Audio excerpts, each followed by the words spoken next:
Hey guys, this week's podcast features Christa Glennie Seychew, the food editor at Buffalo Spree and founder of Feed Your Soul Productions.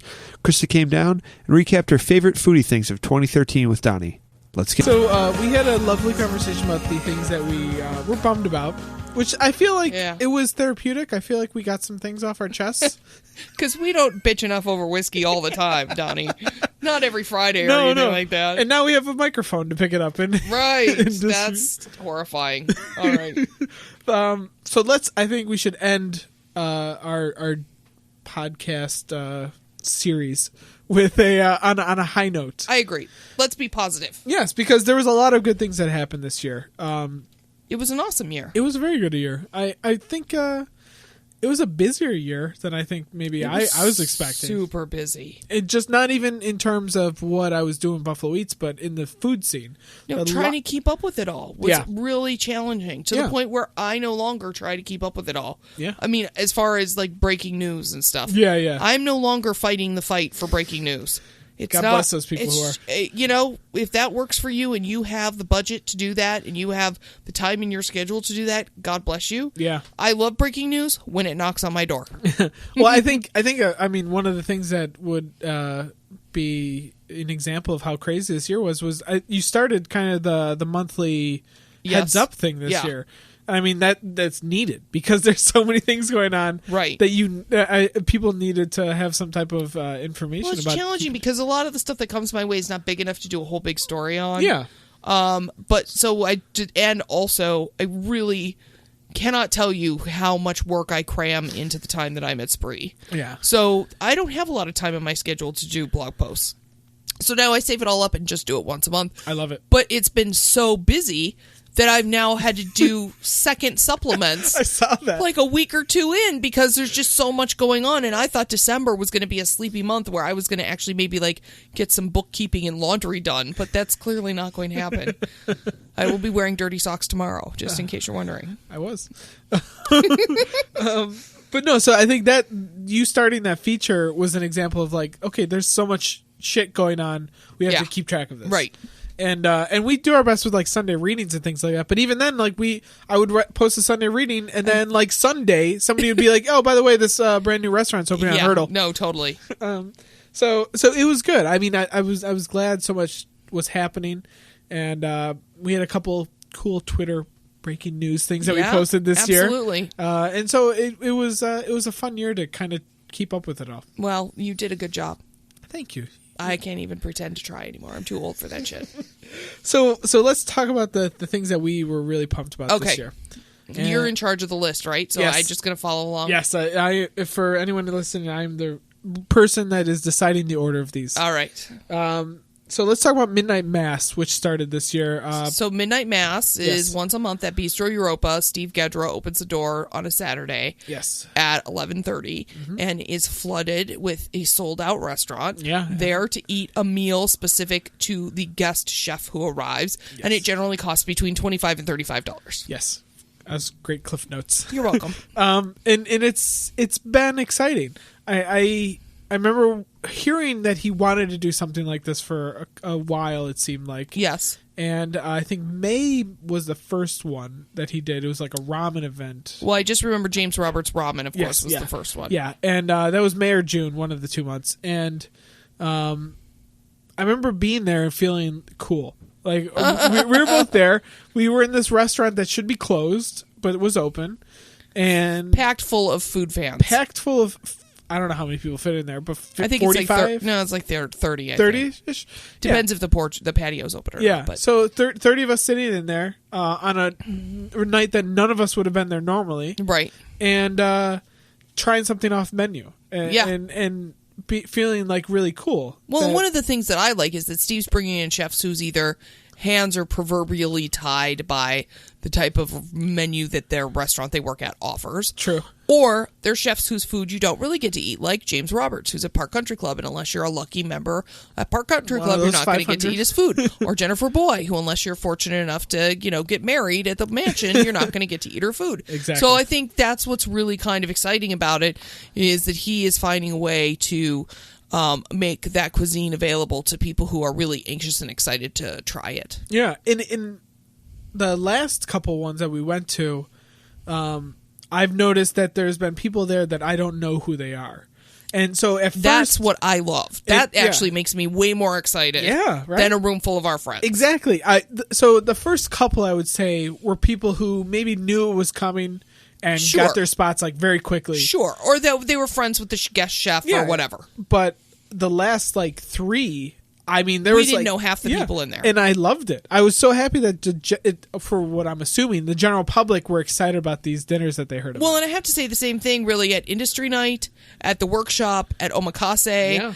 Like, the fact that it used to be that all of this stuff was just the same 200 people really going to everything all the time. Yeah. And that's not even because of an exclusive thing. It was because we were the only crowd that was really excited and engaged and involved and paying attention and exactly, whatever. Yeah. But now there are nights at Industry Night where I know less than 10% of the people there, and they don't know who I am, even though I'm the loud person with the microphone.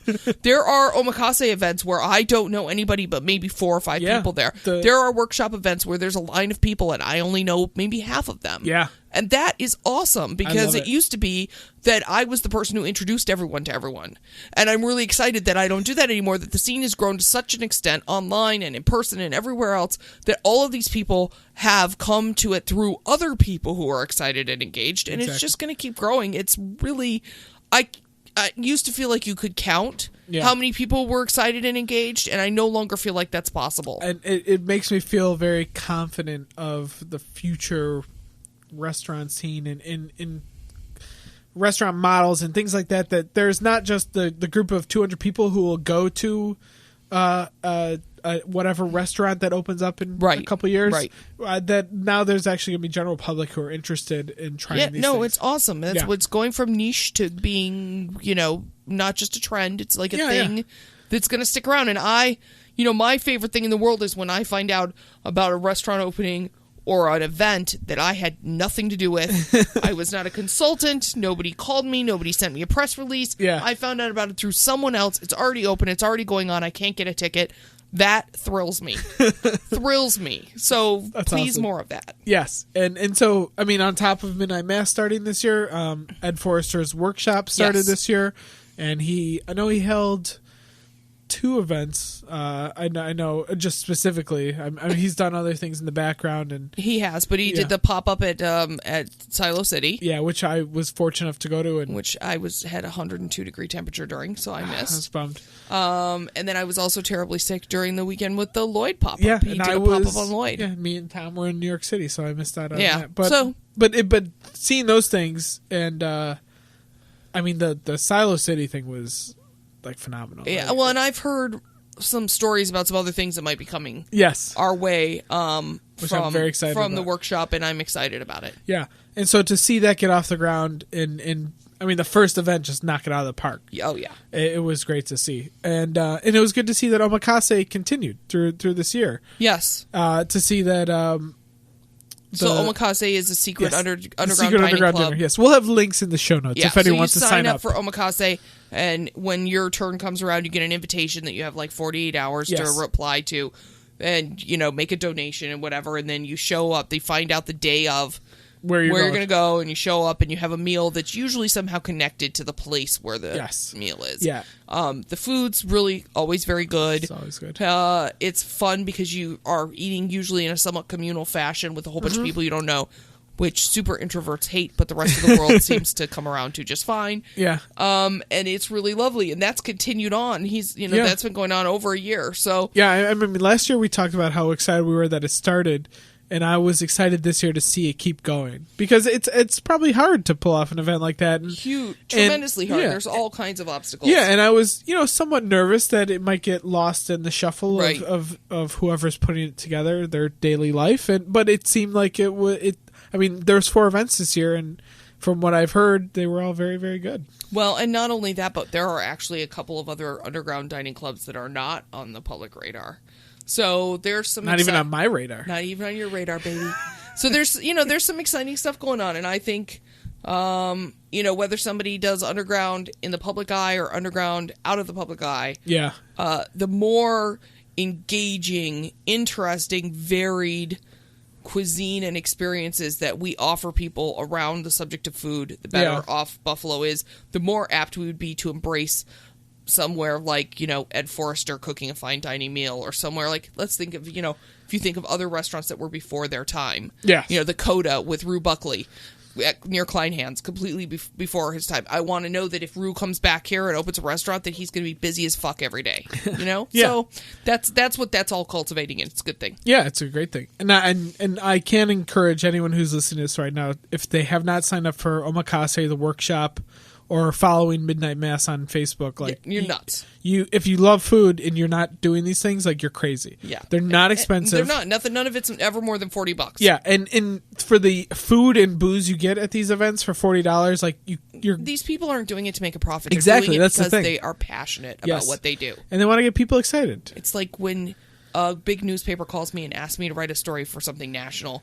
I don't care how much I get paid. Yeah, because it's about putting Buffalo on a national spotlight. Exactly, yeah. These people are getting to make the food that they want to make for themselves. Yes. For an excited group of diners. Yes. They don't care about making money. They just don't want to lose money. Yeah, and as excited they are to cook for their friends, they would be even more excited to cook for strangers who are having new experiences. Most of the people who are chefs will tell you that they are chefs because the experience they have of making an individual guest excited or happy. Yes. And making a food memory for them is more important to them than pretty much anything else. Yes. Almost all of the chefs I know who are delivering top cuisine, that is why they do what they do. That is their motivation. So a room full of people that you're getting to cook exactly what you want to cook for, I mean, come on. That's an awesome scenario. So I'd say that for 2013, the fact that there's so many of these options available for the general public. Yes. Like, this is not just for the cool kids. No, this is not just for the insiders. This is for everybody. Right. Is a great thing. Yes, absolutely. So, I think we can cross that off the list. Okay, done. Next. So in the bad podcast, I'm just going to call it bad podcast. It makes it sound like we did a bad job, and maybe we did. The sad podcast. Sad. I'm going to call it the sad regretful podcast. We talked about Rochester food truck scene and that it was kind of kicking Buffalo's ass in terms of diversity. Yeah, absolutely, and quality. Yes. Consistency. Yes. Creativity. We can keep going. Yes, we talked for an extensive period of time. But there were two food trucks that opened this year that I was excited opened, and that was Black Market and Frank. I'm totally Gourmet. excited about both of those two. And they fortunately both opened in January around the same time. Yeah, and you just had them on a couple podcasts. We just had them on a couple podcasts ago. They talked about how much their life sucked for the last year. It was hard. It's hard. But so what I was excited about was Black Market. I was excited because, like Brick and Mortar in Rochester, they're doing something that maybe isn't available in all the restaurants in Buffalo. Correct. They're doing interesting food. Yeah. And they're doing it well. Yeah, and they're taking the challenge of food truck food can't compare to regular restaurant food, right, and saying, like, yes, it can. And they're out there dedicated. They're not showing up 2 lunches a week. No. They're not, randomly sitting in a corporate parkway parking lot somewhere. Yes. They're out and about. You can find Black Market food truck and you can eat their food. Yes. And for Frank, well, I think some people had hesitations that it was just going to be Salins, hot dogs, and whatever. Yeah, which you can get anywhere. Yeah. What really impressed me was their toppings, which are all homemade, and for the most part, I love almost every dog they do. Yeah, no, the dogs are good. And the rolls are custom baked, yep, and they're made in a certain way to make it easier to eat and taste better. And then as they went on, they started incorporating T-Meadow dogs and experimenting with hot dogs. Yeah, and Brooklyn dogs that are organic or whatever. And so, maybe I had low expectations because I was nervous that a hot dog truck. Yeah, exactly. Which a lot of people said when they were announced, but they were really impressive. And Ellie still will drive wherever they are to get their French fries. Like, no, their food is solid. Yes, and they're good. They know what they're doing. They got their shit together. And so despite the fact that they apparently fire each other on a regular basis, roughly 20 times, I believe Paul was fired. That's exactly what happened if I was in my business with my sister, so I totally understand. But no, their food's great, and I'm a big fan of hot dogs, which many people with my whole like locavore, all natural thing might be surprised by. But I love hot dogs, and they're like the dream hot dog truck. Yeah, and I was really happy. And then both of those trucks, I I mean, honestly, probably visited most out of any of the trucks this year. Yeah. And it was exciting to see two trucks that not only were good, but that both of them wanted to be better than what was out there. Like, yes. they both really care about how good their food is, that they're doing something different, that they're raising the bar. You really can't replace drive, ambition, integrity. Those are things that not everybody has. Yes. And that when you do have them, you kind of have them in every capacity. Yes. Right? So you're just that way in life.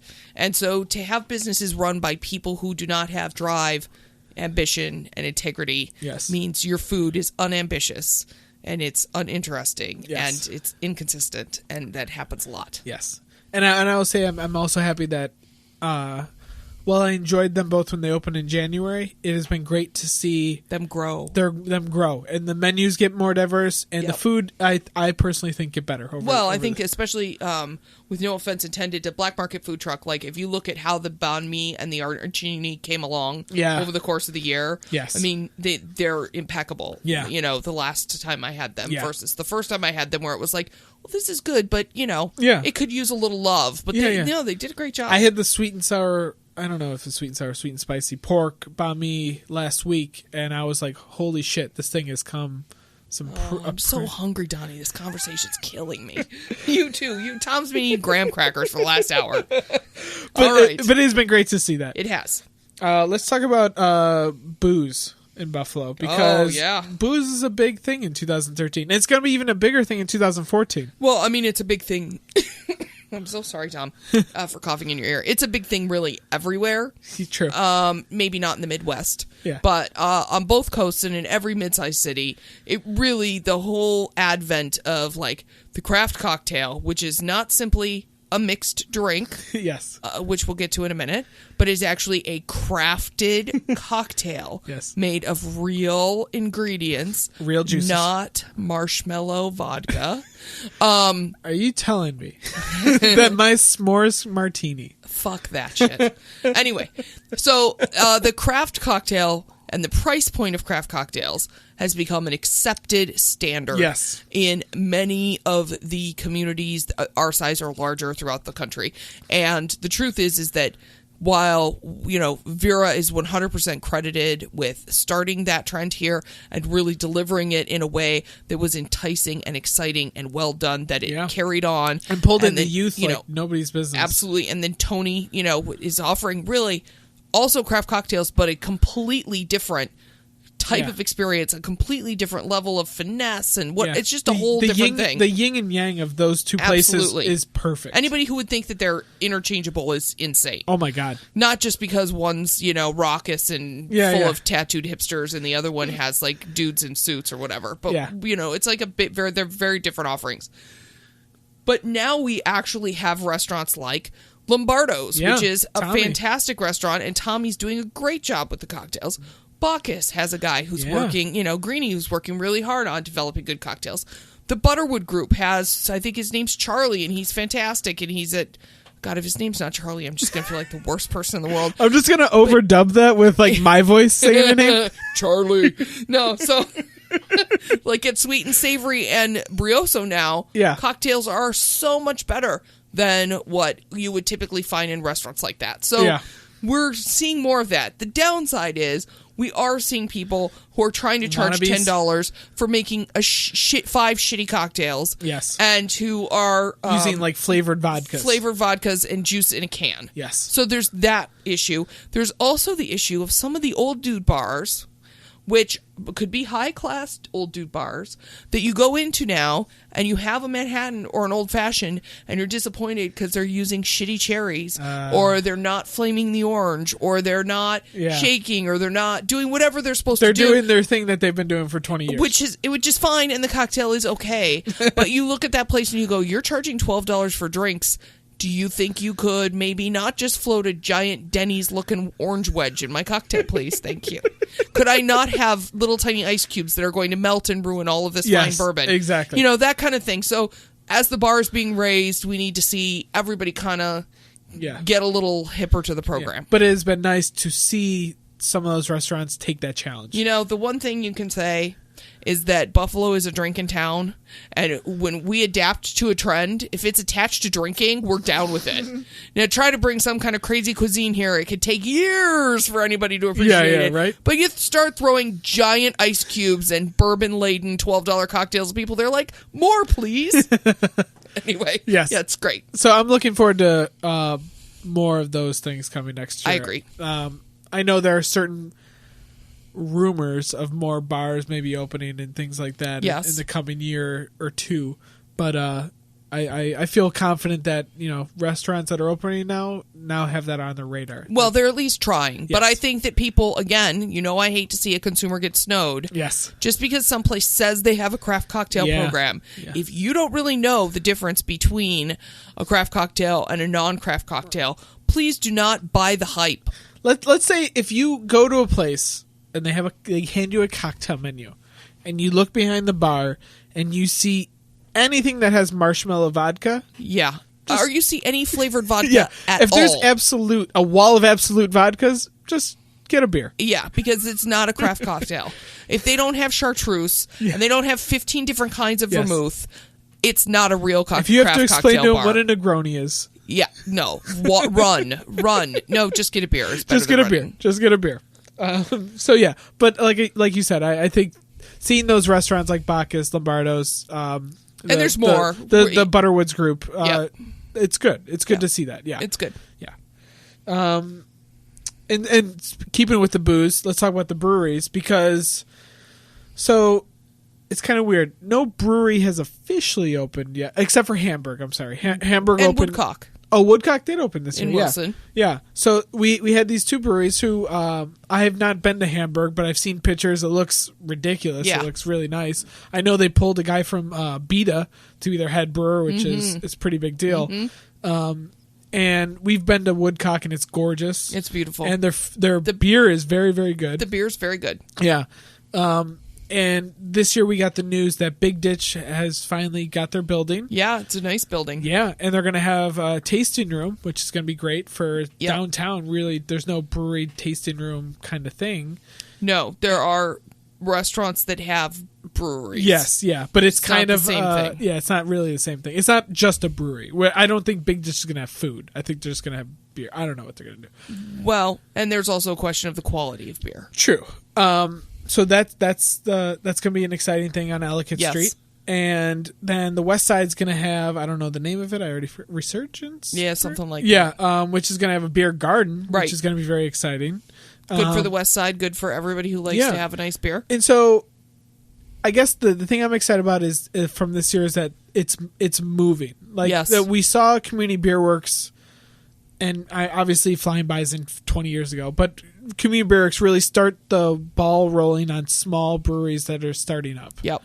And then now these guys who are being like, I guess they can do it, we can do it too. And now really our beer scene is like progressing. Well, and one of the things that you should know that maybe our listeners don't know that really changed that is that New York State SLA developed a special license that means that if you use local New York State products for a certain percentage of your production, that you have the ability to drive your product to a bar or restaurant that wants to buy it, and that you have the right to sell in farmers markets. Nice. Those things don't exist for someone like Flying Bison. He cannot just deliver product himself. He has to have a distributor or a certain agency do it for him. And the same thing with he can't just open up at the farmer's market and sell because he has a different kind of brewing license. Yes. Same goes with wine. Same goes with liquor, which is that the farmer's distillery license? Yes. Okay. Yeah. And so that has really changed things in New York State, and it's why we're seeing so many booze companies, wine, beer, whatever, liquor opening all over New York State and doing small batch stuff is because they now have not just the ability to make it, but they have a way to sell it. And when you're tiny, tiny like that, a distributor wants nothing to do with you. Exactly. So you have to be able to sell it yourself. If you're not even bottling your stuff. Like Community Works, and I know Big Ditch have no interest in bottling. Right. They're just kegs and growlers. And same with Woodcock and Hamburg. Yeah. I mean, so it's really changed everything. And again, we're a drinking town. Yeah. So, I really don't know that there could ever be too many microbreweries in Western New York for us. At one point, point, there was 32? Our population was a little bit different, but still. I mean, so also there's room for the ones making shitty beer. Yes. And there's room for the ones that make good beer. And we have both. Yes. And I'm excited to see more good beer. Well, that's the thing, right? I mean, for what I've had of Big Ditch, and it was a very limited tasting that we had here, I was very impressed with what they did. So, and I have high hopes for everybody else. I mean, I ideally, Buffalo has more good craft beers rather, and I don't know. I'm excited as a beer guy. Yeah, that was my thing. Right, and to be able to maybe down the road go somewhere else and see a Buffalo tap or something like that. Yeah. I don't know, just to be proud of our area and the brewery scene. Well, and I just think we need to embrace the history we have here as a town that was once full of breweries. Yeah, the per capita in the 1800s or whatever, we were the highest in the nation. It's good stuff. And honestly, the whole revival of that Ellicott area, which is where Big Ditch is going, is a huge piece of making downtown work again. Yes, exactly. It's a major corridor. It's, the potential on that street is huge. Now you have the hotel. You also have Topo, which is fantastic. You got Ocean coming. Ocean's coming. I mean, it's what's happening in that area is really exciting. And quite honestly, that's a great thing that should be on our list. And I think it was on our list last year, is what's happening downtown is so... I mean, I live down there, and to see it happening... real downtown. We're not talking about Elmwood Village or... No. We're talking about downtown. Yeah. To see Main Street financial district being restored and to know that 90% of the properties downtown, even if they're not developed, somebody has bought them and is sitting on them. You cannot... It used to be that you could just throw a penny and hit a building and you would be able to rent it. You can't do that anymore. I have chefs calling me daily wanting to know why they can't find a building downtown. All they want to do is open a restaurant downtown, and they cannot find a building. Downtown's changing. 5 years from now, we're not even going to recognize it. That's amazing. That's awesome. Yeah. And so that maybe isn't a thing that we notice now, but 2014, 2015. Yep. We're going to be having this conversation over and over again, and I think we can continue to credit Rocco Termini for freaking half of it or more. Yeah, he's amazing. He's taken a lot of that on to himself. And he's turning a lot of stuff around. So he is. Yeah, and let's just complete the trifecta of booze. We have to talk about Lockhouse. Those boys. So such a good job they're doing. We talked to them on the podcast a couple months ago, and and they hadn't released anything yet. They just last week maybe released to the public or got their license. They got their labels approved. That's what it was. Yes, and so they opened to the public, and they sold out of 800 bottles of vodka in 2 hours. And this is not cheap vodka. This is like $30 a bottle. I think $35 in 2 hours. That is amazing. Yeah, and you can contribute friends and family to a portion of that. That is not 800 bottles. $20,000 worth of vodka. That's not friends and family. Right?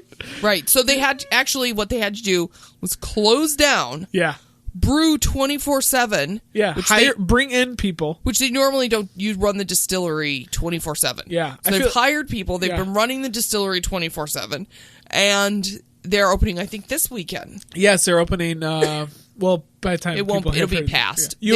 You have missed the chance to buy vodka, is what I'm saying. Unless you were one of the crazy people who climbed 19 camped flights out, of stairs. Who, Black Friday style, just got a tent and exactly. went in front of it. But I think it's awesome. And their vodka is good. That is the other thing. Which is surprising because we have some other vodkas in the area that have some local connections that are not as good as Lockhouse. Yes. And they're novices, so it's the vodka's fantastic. I've had the corn whiskey, which will put hair on your chest. It's nice stuff. I'm looking forward to trying some of the other things they want to make. Yeah, they got their or I don't know if they have their barrels yet, but they're going to be aging some whiskey, and I think gin is in the works as well as some other things. So nice. Really great, exciting stuff, and let's have more, please. You know what? It was funny. We did our podcast with them, and I was sold on just talking to them. I was sold on the whole distillery. Yes. And then I tried their vodka straight. Which we're not big vodka likers. I mean, we don't drink vodka. Normally I would not give a shit about vodka. Vodka's what you drink when you want to have a cocktail that you don't want to taste the alcohol. I would say that, or if I'm on Chippewa for God knows whatever reason, because it makes you drink vodka. I guess I feel like when I go to Chippewa, I'm already ordering vodka like sodas. I don't know why, but I'm doing it. Okay. But theirs, I tried it straight, and like you could sip on it. Like it's got enough of a grape, or I don't want to say grape, but it's got that sweeter fruit flavor to it. Without being artificial. Aromatics. Yes, aromatics. That's the word I'm looking for. But it's very aromatics. Good. It is nice. So I had it and I was like, I'm glad. I really like this. Like now I'm even more excited about this project. So to see people that excited about vodka and craft vodka, like not a jug of vodka for $7, but like a real vodka. Although we do have to remember that most of the population still really loves vodka. It's only the cocktail snobs that don't. I guess. Just remember that. Well, all those ladies who drink Pinot Grigio, they fucking love vodka. They do. They love it. Well, maybe this. You can mix it with Kool-Aid. If these guys can turn a fraction of those people around into regular purchasers, then God bless them. Well, and once they January 1st comes, they can start selling through bars. Oh, nice. So we'll see their stuff, I'm sure, within a heartbeat at I would Vera. have a feeling they'd be at Vera and probably my case. Yeah, and then I'm sure a handful of other places. I mean, they're very well connected to a variety of restaurants. Those guys know a lot of people. So I think that we will see Lockhouse craft cocktails, which may questionably use the word craft in quotation marks, in all kinds of bars. Yes, that's the only good thing. So in general, Buffalo's booze scene is drink more, please. Doing very good. I'll have another. Let's talk about some of the restaurants that opened this year. Okay. You mean some of the good restaurants? Some of the good restaurants that we're happy about that opened this year. We talked about the copycats. Yeah, which we were nice enough. We didn't name any of them. No, we did not. If anyone wants to ask us individually, they feel free to send us an email. We'll gladly talk to them. Mm-hmm. So on our list, I'm just going to list them and then we can kind of go back and go through. Okay. I was really happy about Miss Hot Cafe, which is I guess a Chinese restaurant. Yeah, it's Szechuan. Yeah, on Sheridan, kind of where all the good Chinese restaurants are. Yeah, I call it the Asian invasion. Yeah, which is probably really. I don't know why it would be politically incorrect, but I feel a little bit bad when I say it, but it really is. I mean, it's not an invasion in a bad way. It's an amazing, wonderful thing that's happening right now in the suburbs. Yeah, people caring about off menu things. Like people want to see the traditional. Not everybody menu. wants to order General Tso's. Oh my god! And it's great that they're translating these menus that they've given to students for years and now translating to English because they know some of the hipster kids like to eat this stuff. And so Peking Quick One really started it. Yes. And then now we've got Miss Hot Cafe and even Walk and Roll. Yeah. Is doing a good job. I love Walk and Roll. Yeah. Of course, there's several others. But. Yeah. But the main ones for me, Miss Hot Cafe is doing some really cool things over there. And especially if you really like spicy food. Yes. So they're on the list. I have Osteria 166. Osteria 166. They just won the meatball championship. Yes. Industry night up against 5 other restaurants. Yeah. And they won by a lot, honestly. Yeah. So, that's kind of tying into our downtown thing, too, because they're located literally across the street from the convention center. Right. There are, what is that, I don't remember what the cross street is, but on Franklin. Yeah. And, that's a place where you would think, okay, a restaurant's going to do very well for lunch, right, and serve the working crowd, which is what every restaurant who's been in that location or anywhere on Franklin has done for the last 25 years is served lunch. Yes, and then an occasional drinking mozzarella stick eating 5 o'clock crowd. Yes, and then 7 o'clock they're all going home. Exactly. Right. And me and Ellie went there for dinner. I don't know, this weekend, Friday, Saturday, and it was packed. Yeah. At 8 o'clock at night. It's busy all the time and with people eating. Yeah, the dining room was full. Love the food. Yes. And we wrote a post and we had hits or misses, and we went back again, and I think everything we had was spot on. I'm a total meatball snob. The spaghetti and meatballs are awesome. Yes. Awesome. Yeah. And I normally don't eat anybody's meatballs except for really my own. Yeah. And so the potted pig is really good. Oh, that potted pig. I love a good pork rillette. Rillette. I'm just going to ask you how to pronounce it. All right, you just point at me and I'll say the word. Although when Ed's around, Mr. French freaking major. I love when he makes me so nervous that I cannot say anything in French. My whole French side of my brain just leaves when Ed's in the room. He turns into Giada, where he'll be talking completely fine English, and then if like a certain word comes up, he just completely changes. Yeah, no, so, it's funny. That's my. I'm sure he'll appreciate the comparison. Yeah. Sure. I'm going to ask you to say this one, too. The Butterwood place. Brioso. Which, I mean, I haven't been to. I know you went to like a little they did, preview. They cooked a couple things for me so that I could preview the menu for Spree. Yeah. So, it's kind of an interesting restaurant. It's the Butterwoods group. Yes. And they're doing... Partnered up with Palladino. Yes. In a new, like, sort of... It's not a high-end hotel. It's like a small, compact... Yeah. It's nice. It's very well appointed, but it's very small. Yeah. Hotel on a corner of something in Main Street in Williamsville. But apparently no one in Williamsville is happy is there, but it's good to see. Well, it changes the streetscape because it's built to the curb. Yeah. It's interesting location for it. Okay. But I think the cool thing is that they're trying to do this South American type of inspired cuisine. I saw a menu early on, which is not the menu they ended up running with. Yeah. As far as wording goes, there were several things I had to Google on the menu. I guess that's a good thing. It is. It's exciting. Yeah.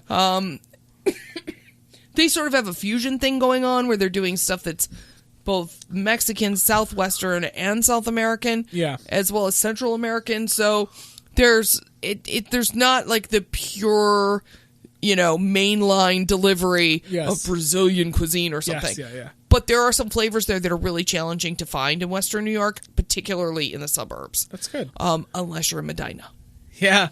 Let's talk about Medina. Okay, let's talk about Medina. So, I don't think Medina was ever really on my radar. Yeah, the only reason why I have ever known about Medina is because the Leonard Oaks is up there, and I've known those guys for a long time, and their stuff is really top notch, and their farm is beautiful. I love everything about Leonard Oaks. Yeah.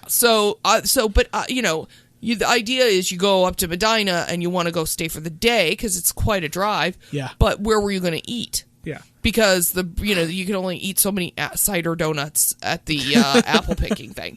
So now though, there is a bevy of sort of Mexican immigrants who have opened amazing, authentic, delicious cuisine options in freaking Medina. Yeah. So there's two taco stands in particular. Yes. Which are conveniently about half a mile away from each other. Which when we went up there, we ate it, both of them. Yeah. We did a taco crawl, if you will. Taco crawl? Who knew? Taco crawl. And then there's the Mariachi Del Oro. Yeah, the standalone restaurant from the grocery store. They opened that. Monte Alban. Yeah. Monte Alban, which is the one attached to the grocery store. Or the grocery store. Right. Oh, my God. El Gran Burrito. El Gran Burrito. And then Mariachi Del Oro. Yes. So you can find any of those on Donnie's website. Yes, and we'll have links on this podcast. So you definitely want to go there. Now, I don't know how conducive the weather is to taco stands I don't know if they're open right now. Yeah. But, Rachel Fix Dominguez, who knows a fuckload about ethnic food, loves mariachi, and has driven out there like on 6 occasions for no particular reason. And she's a busy woman who doesn't do that. So, get out there and have some food. Yes. And when the weather warms up, we went to El Gran Burrito with the Lloyd guys. Yeah. I did, rather. And sure, rub it in. And they were extremely impressed by the tacos that were there. And these are guys who know a thing or two about tacos. Let's be honest. And it was just crazy going to these little stands that are kind of in the middle of nowhere and, cash only, and they have a menu that they just wrote that day on a whiteboard. Absolutely. And to have some of the best Mexican I've ever had is kind of a weird experience. I don't know. I wasn't expecting it. Yeah, no, I was blown away. And Mexican food is something I sort of grew up with being on the West Coast. I wouldn't call myself an expert, but I've always made a lot of Mexican food at home. I love Mexican cuisine. And up until, recently, the only place that I... God, this cough is killing me. I'm so sorry, everyone. would really feel excellent about the food was if I was lucky enough to score some of Laura Anhalt's cooking. Oh, yeah. Which is somebody else they can look up on your website. Yeah, so we did a podcast with her earlier this year. She's amazing. Yeah. And so while there is a lot of good Tex-Mex in Buffalo now, which you couldn't say 2 years ago, there's some decent options here. If you want real deal stuff, Medina's the go-to. Yeah, if you want some tongue or if you want some mole that will make your mama cry. That's mariachi is the place to go. I need to hit that mole. I still have not had it. Yeah, sorry. I just got too excited. Even though those places might have been around last year, I think this year was their coming out. That more people started to know about it. And like I said, I can't recommend just driving out there. First of all, you should go to Leonard Oaks. Yeah, what the fuck? Why haven't you been there yet? To begin with. Like, what the hell? Yeah, and as you come Stay away from the fruit wine. Drink some real wine. They have some real wine. They have fruit wine to make all the honeymoon anniversary celebrator people happy. But go drink some real wine. Have some steampunk cider. Hang out with those dudes. They're righteous MFers. Yes. Eat some awesome apples. And then go on your chow way back down home, on tacos. Tacos. How is that not a great day? That is the best date ever. I'm so sad. Can we go there now? Let's go. We could probably make it. So let's talk about some of the developments in the West Side, because there's a couple of things. For one, Grant Street had a couple of things that opened this year. Right, in addition to Prish's efforts with Sweetness 7. I mean, God bless them and what they do. The long-standing Gershio's and all the other things that are happening over there. But there's some new things. So for one, the West Side Bazaar. Awesome sauce. Okay, I finally went last week. Did you not love it? And I walked in, and I don't know why I haven't been going. I mean, it's so bizarre, but it is also amazing. Get it? Bizarre. I didn't get it. I'm such an idiot. I need to eat some dinner. But no, I mean, it's great. I mean, there's Ethiopian, there's Thai, there's Burmese, there's sushi, there is... And Jolie is down at Horse Feathers now, so she's not there anymore, right? No, I don't think the dumpling lady. No, the dumpling lady's not there. No. Right. But, I mean, like, there's 6 different cuisines. Yeah, all delicious. That are all great. Me and Ellie totally had ridiculously Burmese affordable. and Thai, and they're both lights out. Yeah. There's Peruvian. I mean, there's... It's a, I mean, I don't want to be just direct, but it's like a clean setting. It's like a really nice dining room. It's very well situated where you can just go up to the counter, order what you want, and they bring it out to you. It's organized. Yeah, it's great. It's a great incubator for small business, small immigrant-owned business. I love it. Yes, and when we went, I was mad at myself that I haven't been going there for the last you're like, 6 months. why don't I eat lunch here every Saturday? Oh, God. So that's great. So I haven't been yet, but I know Freddie J's Barbecue took over the Chuchifrito. I'm just going to point to Chuchifrito, which was awesome, by the way. I personally think it was the best pastillos I've ever had. Yeah, no, awesome Chuchifrito. But architect came in, remodeled with repurposed goods. I've seen the pictures of the inside. It's wild as fuck. Yeah, I know Freddie J has some history. I know he's a very good barbecue guy. Yeah, people really mad respect for Freddie J. Yeah. I actually haven't eaten anything at the new location yet. I have not either yet. I'm very excited. Let's do that. Let's do that. Okay. So that's great because that's a really noticeable spot because it's so cute and it stands out. Yeah. And so that's a Freddie J having a permanent spot in a place where people can actually see him and there's a population of diners is fantastic. Yeah, and from the pictures I've seen on the inside, I can't believe that it looks that nice inside. Yeah, it's cute. Yeah, and then this is gonna be a plus and minus, not plus and minus, but a complicated one. So Gypsy Parlor. Yes. So I had this written down on our list, obviously before all of this craziness had happened. You're gonna have to link to that, so we don't have to talk about it too much. We're gonna talk about it a little bit, but. So to have a bar where people want to go and hang out on Grand Street, a hipster bar is a good thing. It is, in the end, it is a good thing. It is a good thing. It is the neighborhood is just scary enough that if I was a petite, slightly younger woman, I would be a little nervous about coming and going from that bar at 2 or 3 o'clock in the morning by myself. I think a lot of people feel the same way. But you could say the same thing about Allentown, really. You could say the same thing about Essex. You could really say the same thing about everywhere. Yes. Being a petite, young woman in the middle of the night walking to and from your car is dangerous. But, overall, businesses being open different hours rather than just traditional business hours is really going to be fundamental to Grand Street. getting better crime-wise and all of that, because the more people that are on the street, obviously, the less break-ins there will be. Because there's a lot. Yeah. And so I was excited to see somebody who invested in the area, opened a bar that had a hipster feel but was doing something different. I thought their food was all right. And so I was excited about that. Obviously, the recent, and if anyone doesn't know what we're talking about, they had a social media snafu, let's say, where they handled a situation with somebody who wrote a critical article about their choice of Native American dress. They handled it very poorly.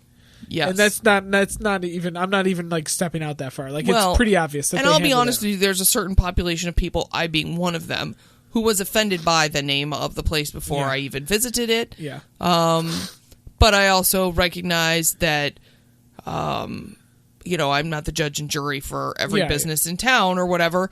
And if that you want to name your restaurant after what is considered by most an ethnic slur, and the rest of the Buffalo population is okay with it, I don't know that my opinion counts. It's a weird dynamic because it's not a very obvious, I would say, ethnic slur. I would say that because the population is so small, the Roma population is so small, that people, and there are not a lot of Romani people in this area, that people are not typically aware of the fact that it is a racial slur. Exactly. And while there are people who choose to live a bohemian lifestyle who refer to themselves as gypsies, it is often like an African-American person referring to themselves as the N-word or their friends.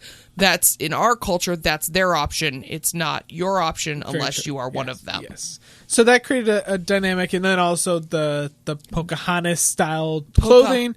Hotties was the terminology that I read. Yeah, and then their reaction to somebody who disagreed with what they did. Yes. And it was everything was handled poorly on their end. Really, it was the reaction that was the thing that caused the problem. And that was, I mean, personally, the thing I thought was... It is the thing that everybody was upset about. Yeah. People, because you can argue, it's questionable, it's arguable whether or not naming your place the Gypsy Parlor or dressing like a slutty version of Pocahontas or whatever is in poor taste. Yes. That's all questionable. Yeah. What was not questionable was the level of unprofessionalism and downright lack of maturity with which the response was delivered. Yes. We'll let you read about that. Yeah. And so it was hard because I was excited that they opened this year. Yeah. I mean, it's good for the neighborhood. We enjoyed ourselves. And so now it's a crossroads. It's, do I want to contribute to this business that I initially enjoyed, but then, I mean, how many restaurants are there? This is a whole nother discussion. How many restaurants are there that I go to and I love, but behind closed doors, this owner or the chef is a complete D-bag? Yeah, no. So it's weird. But for the area, it's a good thing that we need more businesses that are open a variety of hours in any emerging neighborhood. Yes. Not delis, not places that sell single cigarettes and, king cans of beer. We actually need places that actually serve food in our restaurants and bars. I believe they're called Lucy's, aren't they? I don't know what the fuck they're called. Open at all hours so that there is less crime and more positive capitalism happening in those neighborhoods. Yes. So people can determine their own opinions of this place on their own. We'll have links to everything. Well, and I'm sure that these are the same things that are going to happen as Connecticut Street really grows. So we should talk about that because we're talking about the West Side. Yes, talk about the West Side. So let's talk about the Gedras kicking ass with the Golden Key. That place is... Now, I know everybody's going to cry because the Golden Key's cat isn't there anymore, and there's not the same level of filth or whatever. I never went to the Golden Key. Have you been to the Golden Key? Yes, and I know people loved it. I had several people take me there, and they were like, "This is my favorite bar." Whatever, I get it. It's one of those old Buffalo bars, which we talked about in the last podcast, with sort of Ulrichs and founding fathers, and people are very fond of them. But the Golden Key was for sale for a long time. Yeah, and I'm glad that the Gedras are taking it over because they really can draw foot traffic to Connecticut Street that unlike really any other restaurant could. Nobody's going to go, I'm not going to Bistro Europa anymore, or whatever its new name will be, because it's on the West Side. People would say that about 90% of the restaurants that are on Elmwood Avenue. Yes. They're not going to say that about Bistro Europa. So it's a great thing for Connecticut Street. I think Steve and Ellen have developed a cult following that literally they could tell people they're going to... the Broadway Market. Yeah. They're going to open in the parking lot of the Broadway Market and serve food out of the back of their Volvo. And people would still line up. Sign me up. Yeah. Yeah. And so to see an established brand go to the West Side like that. Yep. And it's not an upcoming chef that people may not know yet. It's not a... You're not asking people to come trust. Please consider trusting me with your $30 dining dollars. Yes, yeah. Not at all. Totally different scenario. On top of the talent that is going there. Yeah. The fact that talent. They are and there's Steve too. Yeah. I'm just kidding, Steve. On top of that, but that they're also really full force going into this development of this place.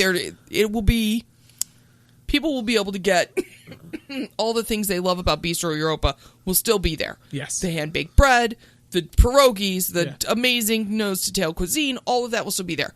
But there will be a full bar, and there will be the opportunities to buy bread. There'll just be bigger, better. And maybe get a reservation on a Friday. And maybe I could have matching silverware. Only in my dreams. Oh, see, I like matching silverware and mismatching, slightly thicker napkin. But it's going to be very exciting to see what he will do with potentially a bigger crowd and maybe a bigger audience. The whole interior of Europa they inherited. Yeah. The name, the sign, all inherited. I can't wait to see what they're going to do when they're allowed to do whatever they want. Besides hanging stuffed pigs. I still think he should... all over the place. That'd be great. I still think he should call the restaurant the Velvet Hammer. Well, that is his favorite thing to say, almost. I know, so I'm just throwing that out there, Steve, if you're listening. He's probably not listening, but if he is... He's too busy to listen to a podcast. And so let's talk about Connecticut Street, too, because this year was really the coming out for the Horse Feathers building. Yeah, which has been in development for a really long time. Yeah, and last year they kind of did like an early release where they did the farmer's market, and Martin Cook's was kind of up and running, and they had places here and there, but right now, when you go there on a Saturday... It's slammed. It's gorgeous. I took my in-laws last weekend, and like they couldn't believe that this existed. Wow. Yeah, I mean they were walking around. They saw the farmers. They saw Martin Cook's dining room, which is beautiful. I mean they were impressed with everything. They saw the Blackbird Sweets, like the pasta peddler, the Chinese dumplings that are in the back. Like I feel like even though it opened last year, this year has been the coming out party of that building, and it's been great. I love going there every Saturday. Well, I really miss the winter market that used to be at the Lafayette Church. Okay. I miss the vendors who were there, but the Lafayette Church is going through a lot of changes with their, the adding all the apartments on and everything. And I'm just glad that we didn't lose a winter market altogether. Yes. The vendors at the Horse Feathers Winter Market are really different. Yeah. And they offer a lot of great things. And it's really just the fact that it's not just this really tiny crowd of 15 people sourcing locally, that it's a building full of people buying local ingredients. It's awesome. It's great. Yeah. And they have like pour over coffee now on the bottom. Chow Chocolate found a spot. Yeah. I mean, these are all great things. I mean, pretty much every vendor that's there, I have some interest in attending. So, we're almost done here. We're getting there. Let's talk about the other thing about the money that has been thrown into Chippewa in the last year. Yeah. Well, I mean, the Bacchus remodel is breathtaking. Yeah. I mean, Bacchus has always been a handsome restaurant, and it's delivered great food for a really long time. Yeah. I always say a lot of its clientele is people who are coming from out of town and staying in all the hotels that are downtown. So a lot of Buffalonians kind of forget about it and don't realize that it fucking rocks. Yeah. But the remodel, it's so much more modern. It's so much more fresh. Yeah. The whole back wall is glass now. The patio is amazing. I need to hit this up. The patio is amazing. The private dining area they have, which holds 40 or 50 people, beautiful. Yeah. It's owned entirely by Chef Brian Meadus now. Nice. There's no compromises. It's just great. I need to get there then. It's wonderful. And to see, I mean, so I haven't been to the lodge. I mean, everyone has heard the stories of the $1 million they've thrown into that place. Yeah, but you can see the $1 million. Yeah, we hear that about other places. It doesn't show so much. Yeah, I mean, I know you've been there. I mean, it looks gorgeous. Yeah, I've been several times. Yeah, it's extremely pretty.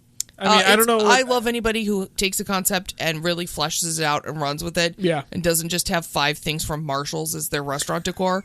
I really, really, really, hey, it happens.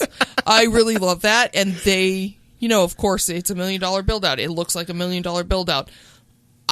The upstairs room that they have, the Arctic room or whatever, that's all white. It's just beautiful. I just love it there. Another place I need to hit up. It's great. But it's nice to see grown-up stuff coming to. You mean a bar that's not meant for 18-year-olds? Yeah. Well, yeah. I mean, despite the fact that there's skee ball and video games and whatever, it really. I mean, every time I've been in there, people are around my age. I don't feel like the oldest person in the world. Yeah. Which when I go to Encore, I always feel like I'm the oldest person by far. Yes. Same with a lot of the other places are in the Chippewa area. Yeah, I mean it's cool to see. Maybe, hopefully, fingers crossed, some of that. The audience that goes to Chippewa maybe grow up a little bit. I mean, I know. So the audience who goes to Chippewa is all at Toro now. True. Good point. Well, Thirsty Buffalo too. Yeah, Toro and Thirsty Buffalo. So leave downtown for the old people like us. But it's nice to see. I just called you old. How no, did it's that all right. happen? I turn 30 next year. I'm getting there. But no, it's nice to see that it's maturing and that people want to make that area nicer. Well, the owners realize that this idea of like cheap drinks in a plastic cup, cops being outside, breaking up fights, lawsuits, football players driving over people in crosswalks. They're just done with it.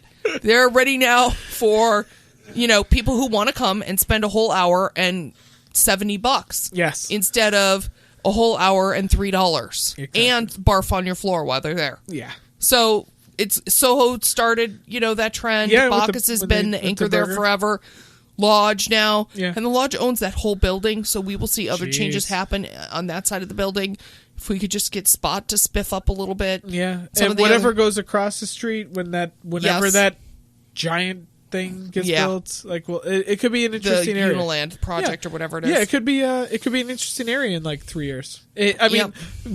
People like me could talk about I remember going there for 3-for-1 nights after Thursday in the Square, and then people be like, really? Was that gross? Yeah. Yeah, was that gross? It was that gross. All right. We got one more thing. Okay.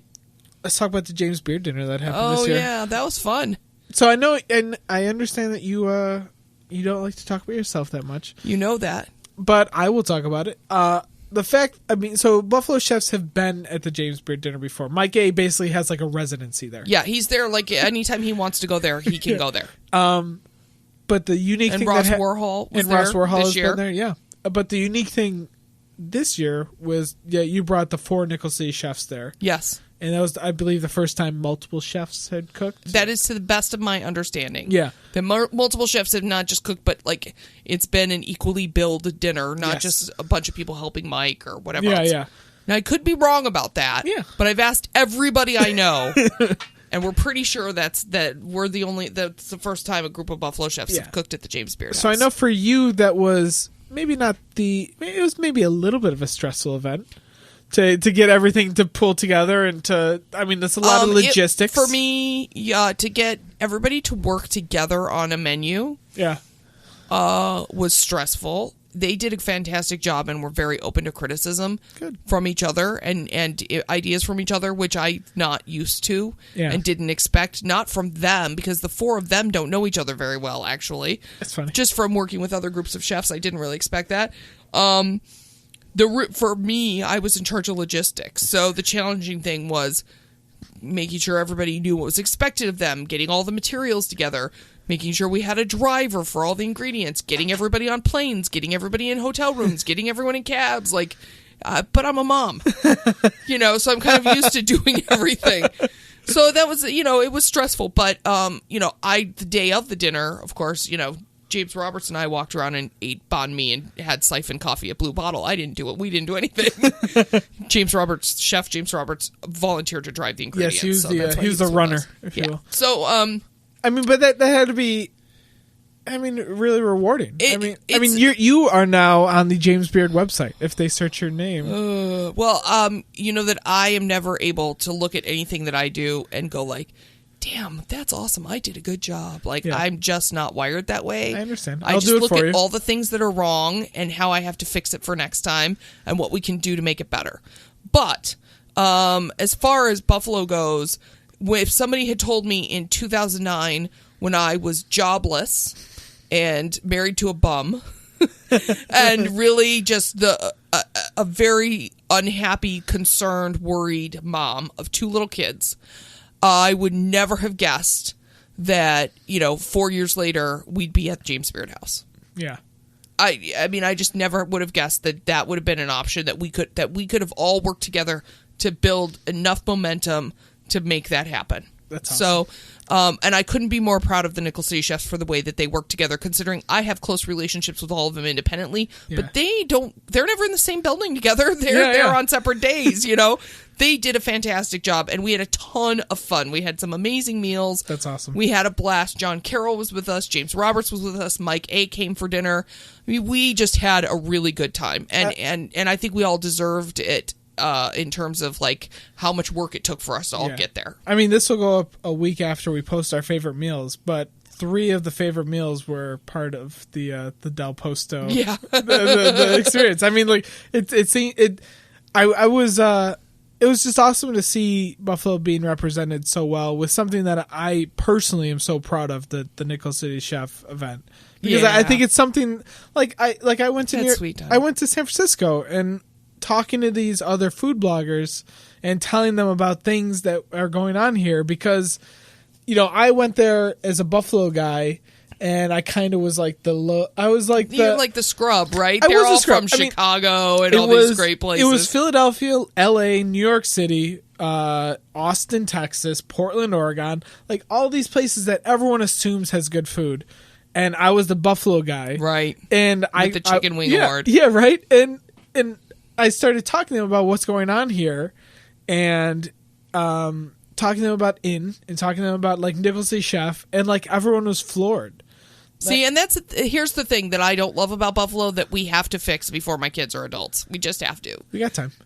There is no one who hates Buffalo more than the people who love Buffalo. Yeah. And that sounds terrible, but it's that thing again where like we're more excited about press that we get from other people than what we're actually doing here every day. Yeah. Like if one of the cool kids from New York or Toronto says a nice thing about us, we're all falling all over ourselves. Oh my God, that's posted on everybody's Facebook. Right, but not one of us is able to really embrace, own, and love the things that are new and exciting here. We often see the flaws before we see the long-term benefit of what they've offered. And, I'm a person who picks my own projects apart, so I could definitely consider myself, one of those people. But because I do so much food work outside of Buffalo, what's happening here as far as a sense of community, a sense of momentum, a sense of growth, a sense of opportunity, that doesn't just exist anywhere. No. You can't just go find that anywhere. And even like we talked about accessibility. Yeah. The fact that you have the option to